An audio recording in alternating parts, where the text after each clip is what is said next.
काय म्हणतो वाटतो मी आदित्य. तर आज पाहणार आपण फार्माकोग्नॉसीचा सब्जेक्ट आहे तुम्हाला डिप्लोमा फर्स्ट इयर मध्ये.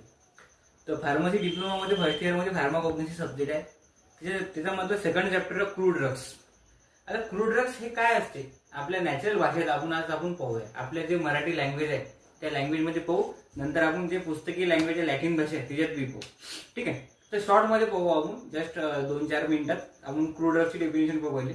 तर crude drugs they are drugs. Crude drugs, they are the drugs which are obtained from natural source like plants, animals and minerals, and they are used in present in natures without processing, drying, except drying and size reduction. आता हे definition झाली crude ड्रगची. तर आता आपण crude ड्रगची मराठीत त्याला conversion करू मराठीमध्ये. क्रूड ड्रग म्हणजे आहे का नेमकं. आपण आता मराठीत तर कोणत्याही कन्व्हर्शनला ट्रान्सपरेशन तर करतोच ना मराठीत. काय असतं काय असतं. आता crude drugs they are the drugs. आता क्रूड ड्रग्स हा जो नावाचा एक ड्रग आहे ते ऑप्टेन कुठे सापडतात, ते आपल्या नैसर्गिक म्हणजे आजूबाजूला जे बी काय पृथ्वीवर आपल्या वनस्पती आहेत त्याच्यामध्ये सापडते. ठीक आहे. आता मग ते कुठं कुठं भेटते, आपल्या प्लांट्स मध्ये भेटते, मिनरल्स मध्ये भेटते आणि अॅनिमल्स मध्ये भेटते. They are present in nature's, आपल्या आजूबाजूला भोवती प्रेझेंट असते. ठीक आहे. आता एक्सेप्ट म्हणजे त्याच्यात काय म्हणते ड्राईंग अँड साईज रिडक्शन, म्हणजे हे काही जे वाढेल पदार्थ ते सापडत नाही आपल्याला. ठीक आहे. आता क्रूड ड्रग 2 कॅटेगरीमध्ये डिवाइड झाले, ऑर्गनाइज ड्रग आणि अनऑर्गनाइज ड्रग. आता ऑर्गनाइज ड्रगला आपण सेल्युलर ड्रग म्हणतो आणि अनऑर्गनाइज ड्रगला असेल्युलर ड्रग्स म्हणतो.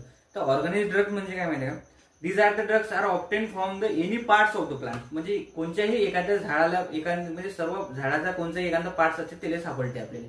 तर त्याचा एक्झाम्पल आहे आपल्याजवळ हे आयपीएससी, चिन्नामेंडा एक्सेट्रा.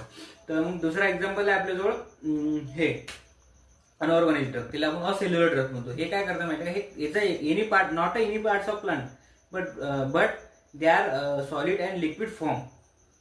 म्हणजे ते घट्ट प्रमाणात किंवा पातळ प्रमाणात आपल्या झाडाच्या एक्सटर्नल साईडला सापडतात. तर त्याच्यामध्ये आपण हिंग म्हणतो आणि गम म्हणतो. ठीक आहे. हे 2 झाले. आता आपण एक्झाम्पल मधले जर आपल्या क्रूड ड्रग्सचे एक्झाम्पल मधले तर व्हेजिटेबल्स असतात, मिनरल्स असते आणि अॅनिमल असते. तर व्हेजिटेबल मध्ये आपण गेलो क्लोव, फनेल आणि एक्सेट्रा. आणि अॅनिमल मध्ये साग, लिव्हर ऑइल आणि बीज, वॅक्स आणि हनी. आणि मिनरल्स मध्ये आपण बेनेट व्हाईट आणि टॉल्स. हे एवढं फक्त शॉर्ट मध्ये सांगायचं तुम्हाला. आणि याचं क्लासिफिकेशन आहे माहिती आहे अल्फाबेटिकल.